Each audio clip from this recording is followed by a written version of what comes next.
ये टोटल कितने बॉक्स हैं? 6। ये 6 बॉक्स में से कोई 2 लकीरें आपको ऐसे मिटाना है कि ये 6 बॉक्स के 4 बॉक्स बन जाए। तो कौन चैलेंज लेगा आप में से? सबसे पहले बुलाते हैं महमूद अलग। आ जाओ।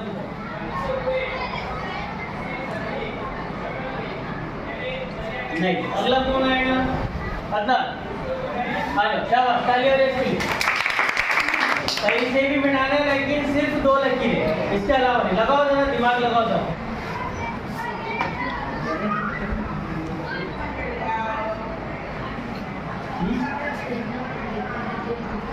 हाँ, एक और नहीं, एक ही बॉक्स भी धोने होना। हाँ जाएंगे तो मजा लगेगा। हाँ, ये एक, अच्छा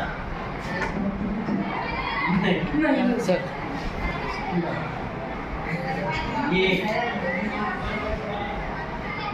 नहीं, फिर भी बाकी रह रहे। तो ये 1 2 3 4, लेकिन 2 बराबरी के नहीं आ रहे ना।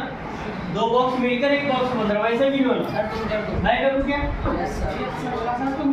चलो मैं ट्राई करता हूँ। राइट, देखो इधर से मिटा दी हमने 1 2 3, इधर से मिटा दी 4।